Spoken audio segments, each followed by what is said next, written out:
Welcome back to Typecast Heroes, where we believe typology can save the world. I'm Amanda Fogelson. And I'm Jessie Miller, and today is finally the day that we're releasing the data that I've been working on since February 12th of 2020. 2020, February 12th is the first day I started collecting on INTPs. So that is the type for today.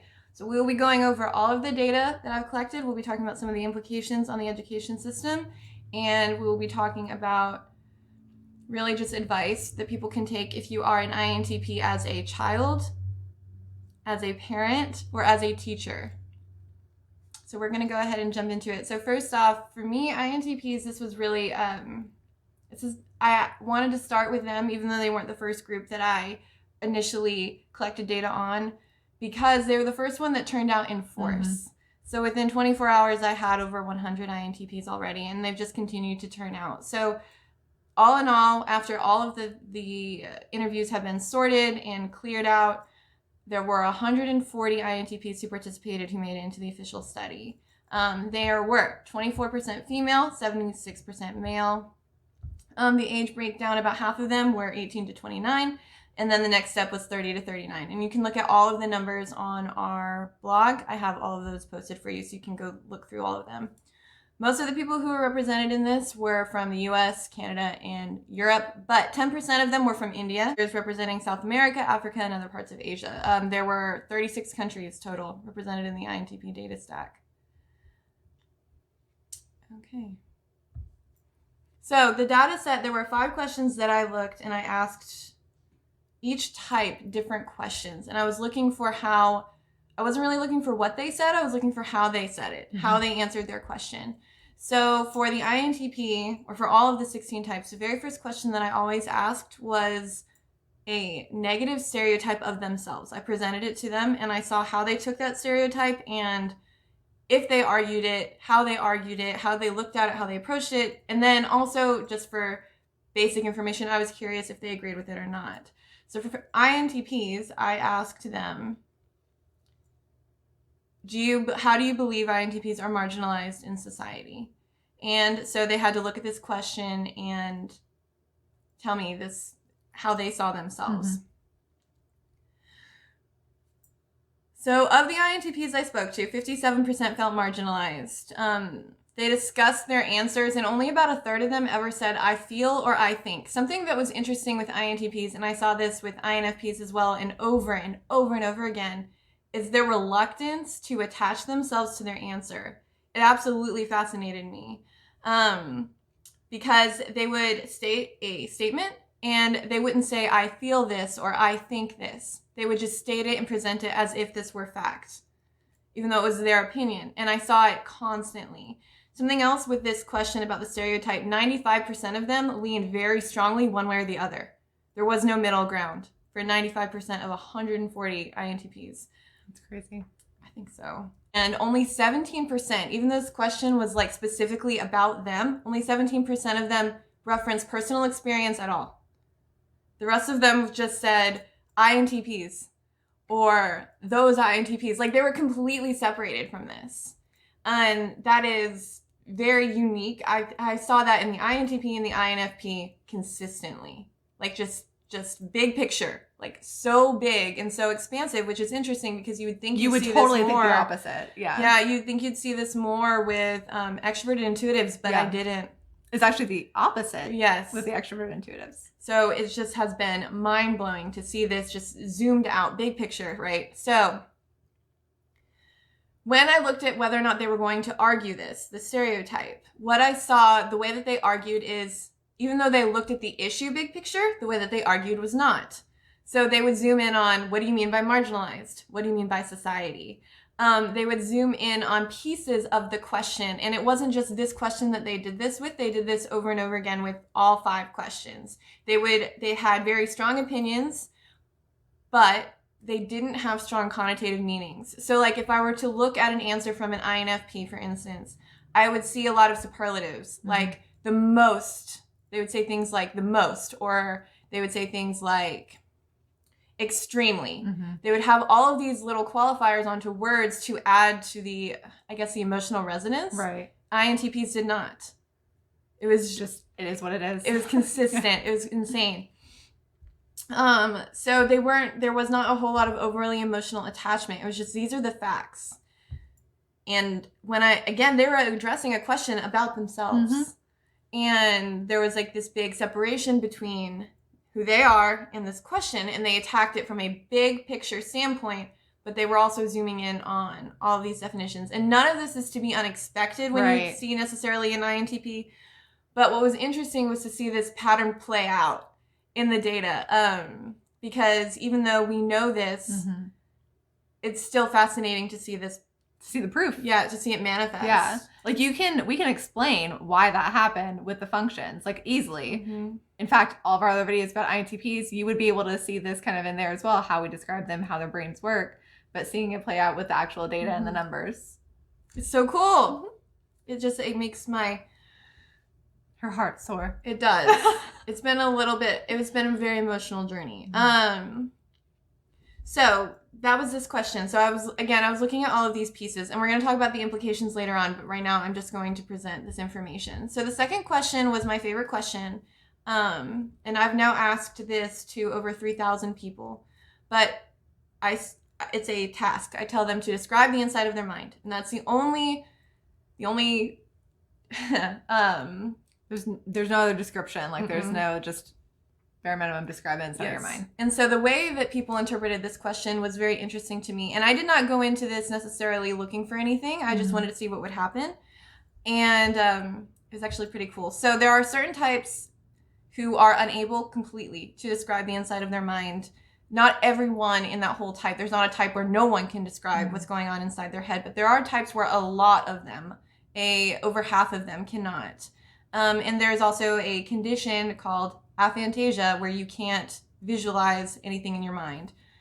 INTPs don't have that. Only 3.6% of them could not answer this question, or they would say, I'm not sure how to answer this question. And I saw that answer really prevalent with some of the other types, but for INTPs, no. They loved this question. So when I asked them to describe themselves, they only had, 63 average word length for answering their question. 67. Okay, so they had a 67 average word length to answer that question about a stereotype. But when I asked them this question to describe the inside of their mind, it was 91 average word length. So it's a big difference in what they like to talk about versus what they do not. There are 5 categories that I have for the inside of the mind. So they're unable. There's also abstract descriptive. So that can look like strings of thoughts flying around, ideas, images melding together. It's an abstract landscape. Then there's also process. So somebody could tell me something like their inside of their mind looks like analyzing, imagining, daydreaming. There's also self-descriptive. So if I say to someone, describe the inside of your mind, they can say, well, I like reading. I like learning. So it's not necessarily describing their thought process. They are attaching themselves to their thought process. And then I also have commonly used phrases. So this is when a person gives me like one sentence or one word, and they'll say something like, it's an internet browser. I get that over and over and over again, and I can't determine, unless a person gives me more information, I can't determine if they're saying that because that's what they've heard over and over again, or because that's how they really visualize it. It's just undeterminable. Right. Or they'll say like a crime scene board. That's one I get a lot. Or a filing cabinet. And like, this is all they're saying, period. The last category is the metaphorical, like concrete memory palaces. So they will have like a library, but they will have very extensive, detailed information. So I'll say, describe the inside of your mind. And they'll say, it is a big, giant library, and all the books are different memories. And they'll go into all of this detail and all of this depth. And that is something I see uniquely with extrovert intuition. Not so much with any other type. So for INTPs, about half of them were in abstract description, or they were in the concrete metaphor. About a quarter of them were in process, and then a quarter of them were mixed between the self-descriptive, the common phrasings, and the unable. So the majority of them were in the abstract realm, which is what I would expect for an INTP. Something else that really hit me really hard when I was reading their answers, and I've been working with this type for a long time, is just how expansive their mind is. INFPs are like this as well, just how very vast. And they don't get credit for that either, ever. No, it's such a interesting way to see the universe. It's just like a very vast, and I've even talked to some of them who will talk about their dreams, and their dreams are very expansive. Like the world is so much bigger than. And it was incredibly interesting to read all of these things when they're talking about their mind. And this is where the emotions were. So like there wasn't a lot of emotions in talking about themselves. I don't really see a lot of emotions the rest of the way through these questions, but when they were describing their mind, this is where I get like those superlatives, those really beautiful adjectives when they're describing their answer. And it's a completely different way to look at information. So the next question I asked is, all I said was, what is your take on formal education? So again, there's no direction. There's no extra things given. And I'm curious to see, at the time I was curious to see, are people going to latch on to personal experience? Are they going to latch on to their big picture ideas of education? INTPs, again, big picture. They went huge. So they would, 91% of them actually were very clear on education is bad or education is good. And they didn't have there was 8% who were undecided, who would say something like, it depends, which is very interesting to me. Yeah. And more of their conclusions, again, they were formulated like strong statements of fact. Like it wasn't, I think this or I feel this. Some of them did, and those numbers are included. But most of them were, education is this for this reason and this reason and this reason. To justify their answer, they would just give all of these reasons. And again, they are presented as fact, not I had this experience in the education system. They would say, it is what it is, which was very interesting to see. And something else was only half of the INTPs even reference personal experience at all. So I asked them, what is your take on formal education? And you would think that would come in there because this was a question that they spent a lot of time on as well. But they didn't. It wasn't like, oh, this was how my high school was, this is how my college was, or anything like that. It was just generalization. So you can see very quickly, we are going to talk about implications later, but I just didn't want to point this out. If you ask a child how they feel about things, so this was me specifically asking INTPs, saying, I'm coming to you as an INTP, I'm asking you questions about yourself. And INFPs are exactly the same way about this particular thing. They're not giving themselves. It's like the idea is an extension of themselves. And you can see how it's very hard for them to differentiate between the big picture. Because if something doesn't have a big picture implication or a place in the big picture, then it can become very challenging for them to see, why does this even matter? Which was something else that we know about INTPs, but it was interesting to see it play out in the data this way. One of the other things that we did with this information was we looked at for words that were commonly used. So on the blog, you're going to see, and on our page, these word maps. Because because of privacy laws and all sorts of things, I can't publish the answers, nor would I. But what we can do is we have these really awesome word maps about how people answered. And so the more often a word was used in answers, the bigger the word is going to be on this word map. And so we were looking at some of this information. Time. When we talked about school, time was used in almost a third of all INTPs' answers. They feel like it takes up too much time. Waste of time specifically was in 7% of their answers. 12% of answers had the exact phrase different learning style or different way. Learning. So learning was a big phrase that they used, and you would think that should be common sense because it's education, but some other types didn't use learning. They didn't talk about learning at all. So INTPs in general did not seem to be huge fans of education, but 38% of their answers discussed learning and how much they loved it. Some of the other things that... So it's not education that they weren't necessarily interested in. It was formal education in terms of how we would see it in their society or our society. Right. And so some of the other things that I thought were fun, math was in a third of all answers. Of course. In a positive way. Necessary, important, and valuable were also in 11% of these. But that high level emotional connotative language like love, only at 6%, hate only at 7%. So these were not social, which was a big thing in some of the other types, only at 9%. So these things that talk about like the emotional connections you make with people and being raised in society and kind of like acclimating to society, they weren't in their answers. Again, so big thing with the INTPs, they went big picture, they've detached themselves from their opinion, and they are presenting it all as if it were fact.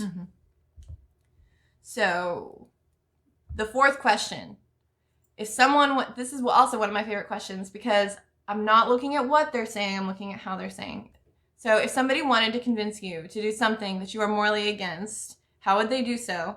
And how do you define your moral code? So it was 2 questions, and I've asked this question thousands of times. I have to say, this one, out of any of the questions, reading through the answers makes me giggle the most. Why? Because it's so, like, I feel like the answers are so similar. Like in just insane ways. They were so similar for each of the types.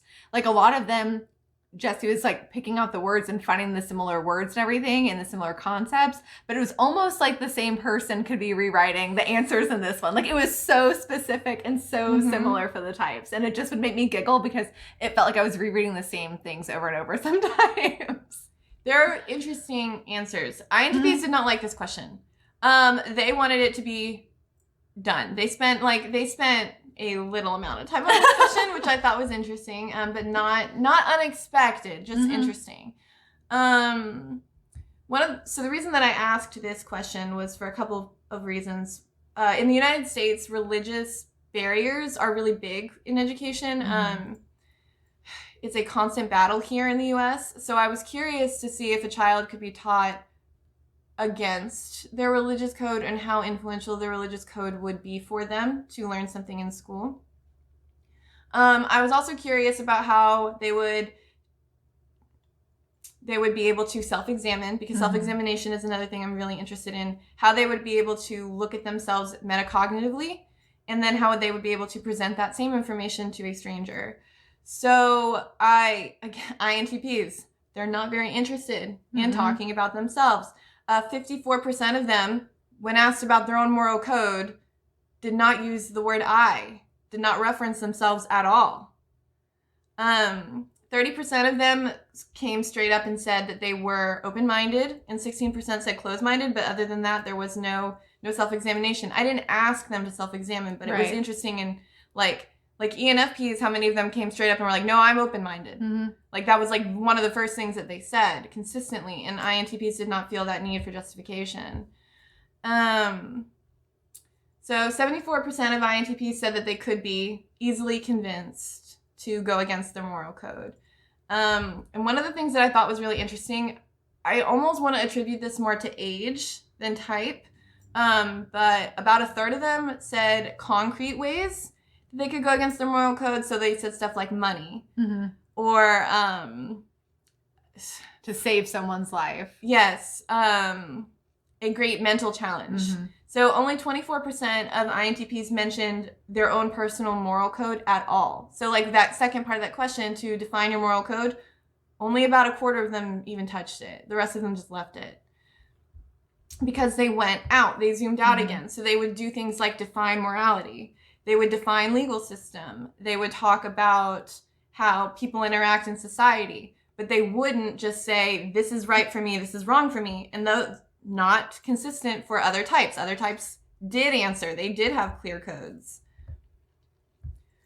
One of the other things I looked for was greater good or personal values, because this was something I saw really early, that types that have extroverted feeling tend to rely on greater good versus personal values. It's not a hard and fast rule, but it's pretty consistent. So about 14% of them took in to the account the greater good.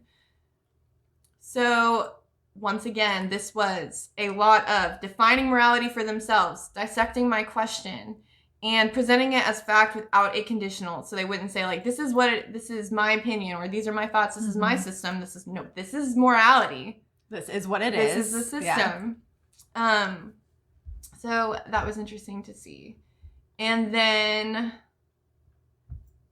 One of the other trends is the types would talk about how they could be, like I mentioned, how they could be enticed to go against their moral code. So about 25% talked about something abstract, like they would go against their moral code if their freedom was infringed upon, or if they wanted, if it was going to bring them happiness or bring someone they loved happiness. So it was like very abstract, like I would do this for happiness, or I would do this for true love, which I got a couple of times. But it wasn't like the concrete, hard and fast. About a third gave me the concrete, hard and fast ones. But nearly half did not give me an example at all. They just attacked the question holistically, like they zoomed out and were like, this is defining how, it. Yeah, this is how morality would function in society, which is interesting. The last question I asked for all intuitives was to describe, or the last task, I suppose it's not really a question, but describe your relationship with your intuition. So again, this is very intentionally vague. This is very abstract. I wanted to see how they were going to tear this question apart. And it's another level of metacognition. So it's another facet of looking at yourself, of self-examination, because all of these things are important when you function in the education system, as I'm going to talk about in just a second. But 60% of them gave me a concrete definition of what intuition does. They had a really strong understanding of how their intuition influenced their life. So they would say things like, I will be sitting thinking about a problem and an answer will come to me. It was like a very defined definition of it. One of the criticisms that this project came into very early was that because I interview people specifically from MBTI groups, is this not going to like negatively affect the data? My answer to that is no, because a lot of people in the MBTI groups don't understand cognitive functions. Right. So they take the test and then they join the group, and then I would interview them, confirm their type, and then I would take their answer. So it's not like I'm talking to all people who have my level of understanding. Right, there's not a bias there. Like, yeah, there was a general population in those groups that didn't have the depth that you have, or the knowledge that's there of the functions to be able to give us an answer that seemed to fit their type. Right, and that was something else, was like confirmation bias, which wasn't really happening. A lot of people so the INTP group I thought was interesting too, because intuition in colloquial understanding is like going with your gut, right? Like being able to trust yourself. And so I was also curious about that. How likely would they be to trust themselves? INTPs, only 40% said that they would trust their intuition.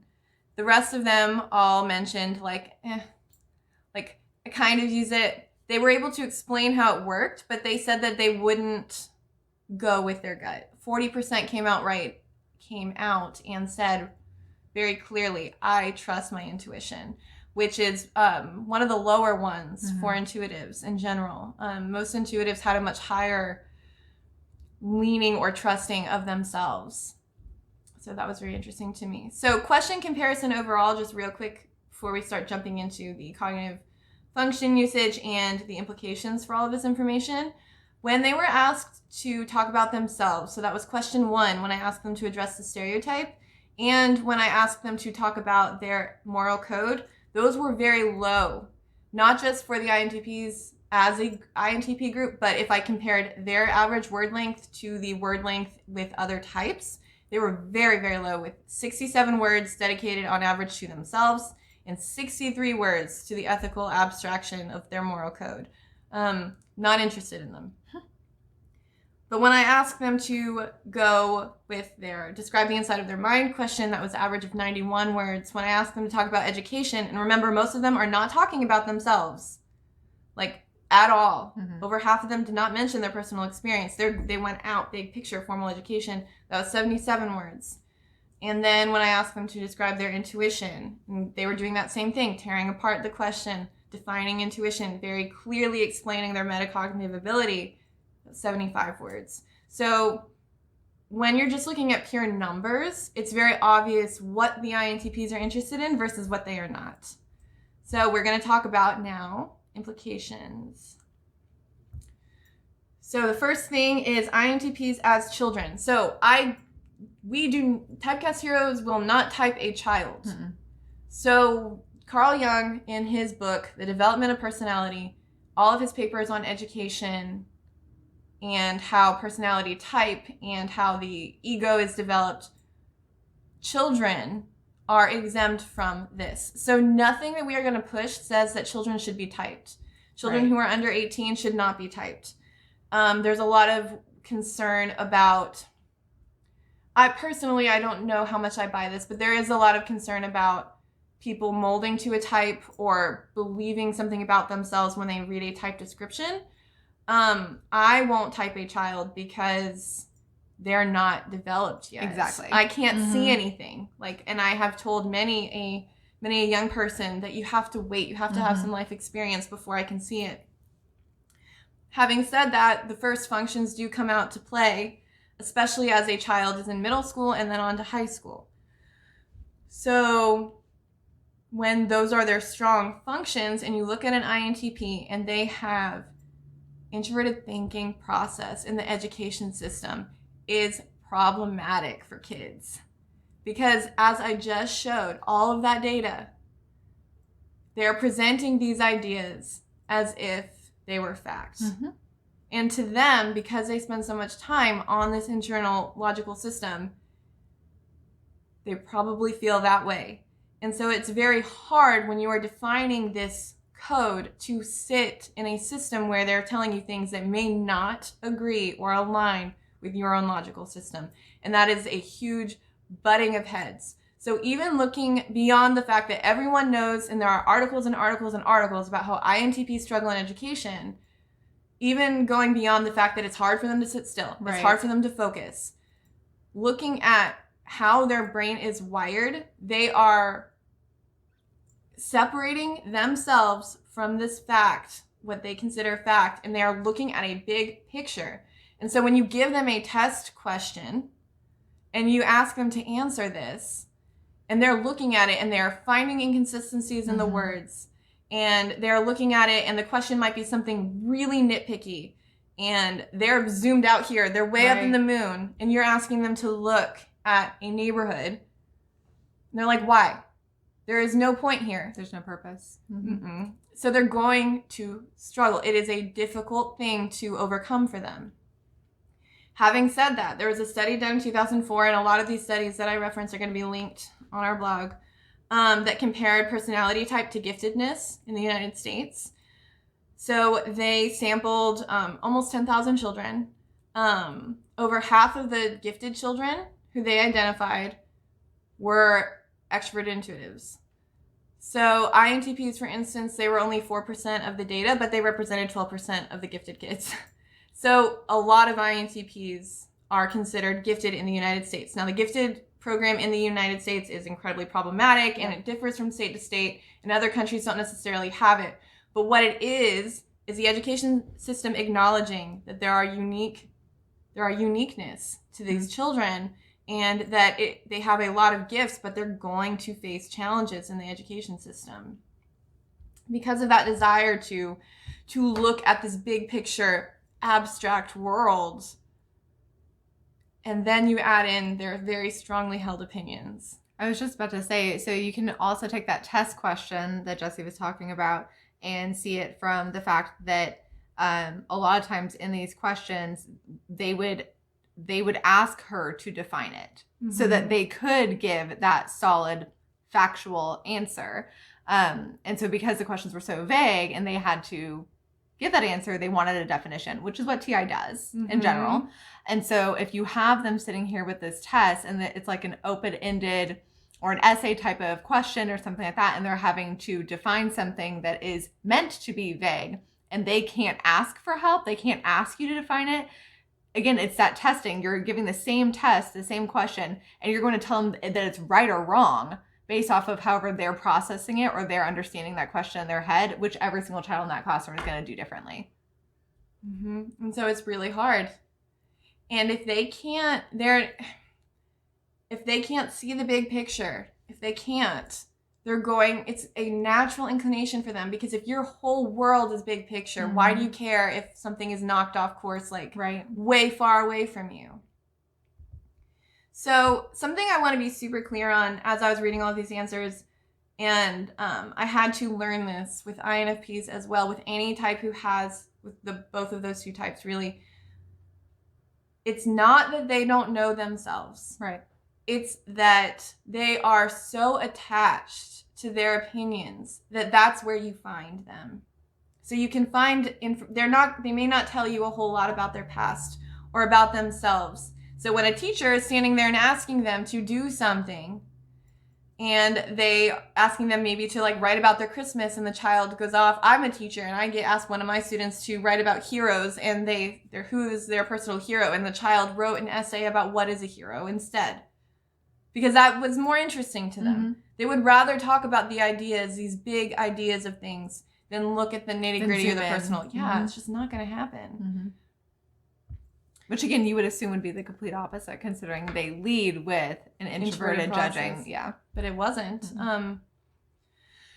Something else that my data is showing here is that they may clearly be less interested in the ethical values, religious studies, or humanities. But I do want to caution anybody who attaches themselves to that part of this, because look at my age range that I had.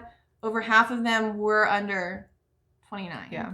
So they are, not over half of them, but a third of them were under, I want to make sure I got that right. No, half. It was half, yeah. Half of them were under 29, and the extroverted feeling inferior function has not come into play strongly at that point in time. So I do expect like that would be a little bit different as they get older. So for children who are gifted, one of the other things that's really, really hard and really important, and it's not mentioned, because again, the idea that INTP struggle in school is not novel. Mm-hmm. This is commonly understood in MBTI communities. But something that is not talked about is the fact that the teachers who teach them are SI dominants. So over and over and over again, and again, I will have all of the links to these academic research articles that I used before and after this data. When they type teachers in the education system, and this is consistent, if you are in Europe or if you're in Africa or if you're in South America or if you're in the United States, introverted sensors are the ones who dominate the teaching field. So that's ISFJ, ISTJ, ESFJ, and ESTJ. Over half, almost always, if not more. And there is nothing wrong with them as teachers. Mm-hmm. This is not they have an issue that they need to work on or anything like that. What they do need to understand, though, is their ability to project, because all people project. That is something inherent within all of us. So without even understanding MBTI, without even knowing how any of this works, what they do unconsciously is they associate introverted thinking with childishness or otherness or something that they know that they are not good at, so they feel inferior about it and then they get defensive about it. That's for ESFJs, ISFJs. The other part of that is ESTJs and ISTJs, and they don't even have introverted thinking in their stack. That's in their shadow. So you take a child who leads with this, and all of their teachers are distrustful of introverted thinking in general, and you are projecting that onto them. And let's not forget, as all of the data showed, they don't really like looking at themselves. They don't really like talking about themselves or self-examining very much. So you've got these teachers who are like, you're childish, or you are the other, or your thinking is wrong. And then you've got this child who is not doing that self-examination, who is not considering, who's not building up a sense of self-worth, not because they can't, but because they're more interested in the big picture. And so they're like, well, I guess I'm just stupid. Yep. I guess I'm just bad at this. I'm just going to retreat and have my world up here that I can live in, that I can be in, that I can feel good in. And then that's it. Yeah. And that is horrible for the children. So they have a very strong grasp on their metacognitive abilities. They're very creative, and the education system clearly acknowledges that, as they are often slated to giftedness. But what the education system is failing them is building up their own sense of self, is building up their ability to navigate through emotional difficulties and through emotional hardships, because introverted feeling is their demon process. And so that is a bear for them, for INTPs. And then you've got teachers who don't understand their own biases, because teachers are so into social emotional learning, but if they don't understand that their way of thinking is not uniform and not just kind of get it, not just understand that kids learn in different ways, but like if they truly get it, then they can be able to interact with these children in a better way without villainizing them or without making the child feel like they can't do something right, which is going to be a big thing. Carl Jung was really into teachers needing to understand type and understand their own type. Carl Jung didn't want teachers to run around typing all of the students, but he wanted the teachers to understand their own tendency to project their negatives onto a child, because that is a terrible thing to do, and it's human nature. It's literally a human trait, not a teacher trait, not the ISFJ, ESFJ, ISTJ, not all that. It's a human being trait. It's something that everyone does. But in the education system, you have the ability to affect masses of children who will become adults. You're raising adults, right? And when you're projecting onto them, that's how they are being raised. That's how they're being taught. That's how they are seeing themselves now. That's their inner voice now. And if they don't feel like they can do a good job, if they don't feel like they can fit in, if they don't feel understood in any way, shape, or form, they're carrying that with them into being an adult. And it's very challenging. So, yes, I feel like INTPs have almost kind of accepted this about themselves as well, that I just can't learn in a traditional setting, or, you know, they'll fall back to the whole, I just need to be in charge of my own learning. I just need to be able to do all of these projects on my own, or I'm just going to learn what I'm interested in. But I don't think anyone is talking about the fact that the teachers are putting those images in their head. They're putting that idea that the INTP is struggling because the teacher may not understand it themselves. So that's for INTP as a child or as a student. If you look at the INTPs in the education system as teachers, they don't exist. Studies over and over again was like 0%, less than 1%. I looked at elementary schools, I looked at middle schools, I looked at high schools. INTPs less than, like, just don't teach. They don't exist there. So if you are an INTP teacher, that's amazing. But overwhelmingly, the education, let me borrow from my INTP brothers and sisters and go big picture here for a second. They're not there. They're not teachers. So an INTP child may never see someone in a teaching position who looks like them. And when you get into college, that's where you start to see like INTP professors, because they often go into sciences or mathematics, or they can be in English as well. They can be in lots of different types of fields, but they are usually relegated to university level, to professors, to PhD. So one of the things that I think is important for INTP instructors to do is to be advocates for education, to be advocates for INTP students who are coming up in the system. And to also be careful of their own introverted thinking process, because if you are a teacher and you are presenting something as fact that may not be, and you are very confident, because I've seen a lot of very confident and self-assured, so brilliant INTPs who stand and present information, but when they're doing that as fact and they're not taking into account that it may not be, that's problematic as well. So being self-aware and having an understanding of how your mind works versus the mind of others, I think, is also very important. Which is the whole point of our channel. So one of the other pieces of the education system is if you are a parent of an INTP, or if you are an INTP parent yourself and you've got a child in the education system. So parents of INTPs, one of the things that I think is the most important thing that you can do, again, you don't really want to be typing your child, but understanding like their thinking process. My son is 8, and I'm fairly certain he will turn out to be an INTP one day, but his introverted thinking process is already very strong. He's already in the gifted program, so he's very brilliant. One of the things I think that you can do as a parent to support them is to not squish the weird, what may be considered weird anyway, ideas that they present to the universe. So if your child is wanting to, and this is just common sense for any parents, but if your child is wanting to look at information that you may not think is necessarily applicable to whatever it is that they should be doing. It's really important to encourage those extra hobbies and that extra information and they curiosity. Just want to consume. It's that learning. It's what the INTPs love to do, and they just want more information. They just want more knowledge. It may not be algebra. It may not be something they can use in school in a formal education setting, but it's still learning and experience. And they love learning. Like that was shown in the data, is that they do love learning. They're autodidacts often. They want to figure this all out for themselves. And it's really discouraging when you have teachers who are saying this is a waste of time, this is useless, you shouldn't do this. So really encouraging your child, and also making sure that your child gets the social, emotional learning that they need, because INTPs struggle with this, even as adults. One of the things that I saw was interesting, just anecdotally, but the INTPs who were in healthy relationships were so much better overall, or had a more positive outlook on life than the ones who were not.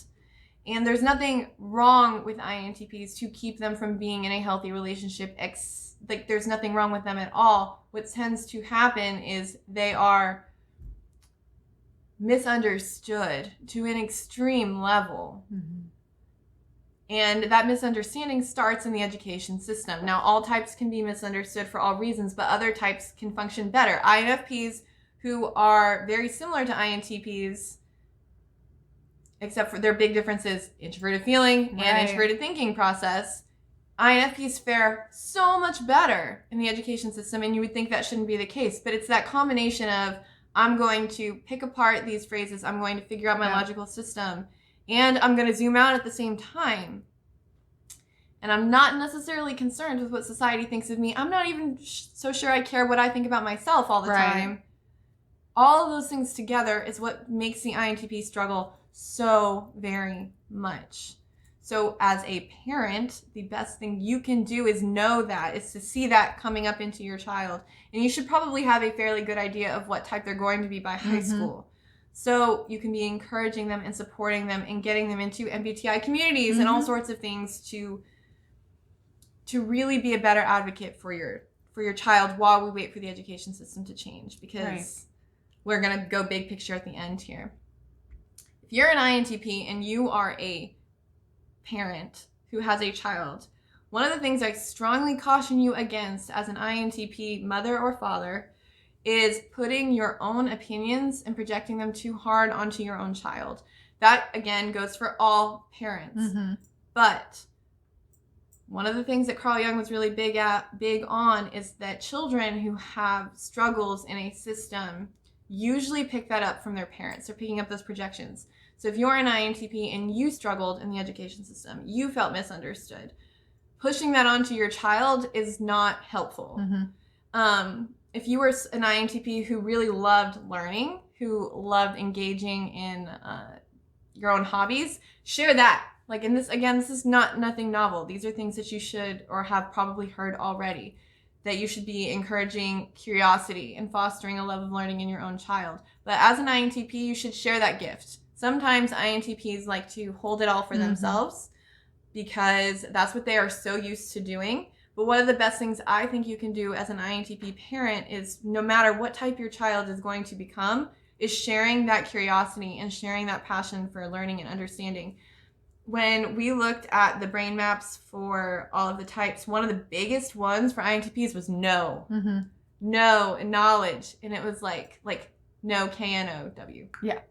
Or knowledge. And it was really interesting to see like what types valued in their mind. But knowledge for the INTP, I think, makes perfect sense. I mean, it's just like a great way to explain what they love to do. So share that gift with the universe and with your children. So now we're going to talk about the big picture implications for education as a whole. So education, no matter where you are in the world, this is something else that I've looked at, because whenever I talk to anyone about this project, or when I am engaging with someone on the internet, they always say like, well, no, it's better over there. It's better X place, or it's better wherever I don't know, some random place. It's Scandinavia has it, right? Or no, Finland's the one who's got it. Reality, though, when you look at the systems, the differences are marginal at best. There's still a whole lot of standardized testing in most education systems.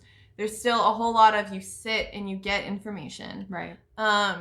There's still a whole lot of one lecturer and children. Now, there are obvious variations and deviations, but for overall overarching education, as the whole planet is concerned, looks very similar. When you take into consideration who most of these teachers are, I do not think that is a fair... I feel like certain types are going to automatically be at a disadvantage because of who is in the education system. So one of the big implications, INTPs need to go be teachers. Like, I know you really don't want to be teachers, but the best way to change the system is from the inside out. Right. And we need more of all of the other types in education. So the teachers who are currently in the system, they need to understand their own ability or their own tendency to project on these negative things onto children. Carl Jung was writing in the early 1900s. Like, this is not novel. This should not be novel. And social emotional learning is, I'm a teacher in the education system, and it is so pushed on us that we should be understanding, we should help our students with our emotional fluency and how they can understand their own emotions and how they can interact with others. But what is not explained to us is the way that the brains are wired so differently, because there's so much miscommunication that can happen over and over again. Because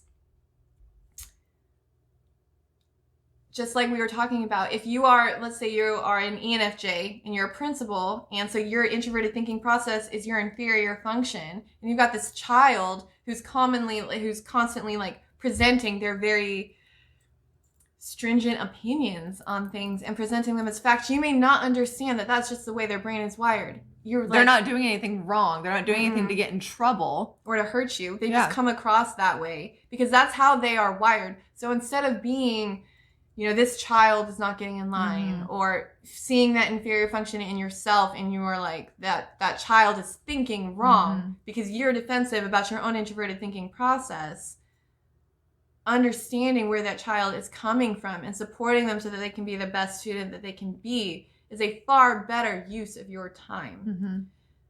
And I always advocate for INTPs, but I don't know that INTPs necessarily spend a whole lot of time thinking about how much they are affected by the education system. So I have a feeling that a great majority of the listeners will be parents of INTP children. I was about to say, it's not actually going to be the INTPs themselves. And if you are an INTP listening and you did participate in the project, I very much appreciate you and all of your support. But keeping in mind that the education system has been the same for a long time and that these problems are very commonly understood, the education system as a whole should understand these projections. And they should have more categories for how they classify children's thought process. So one of the things that I am most amazed with and proud of with this project was the stark differences with metacognition. Metacognition is one of those big buzzwords in education of everybody has to be able to show metacognitive properties. That's a big thing in Common Core as well. Like, you can't just get the right answer. You have to be able to explain your thought process. Unfortunately, that idea came from people who don't always understand that not everyone has the ability to use metacognition, and metacognition is different across types and across individual.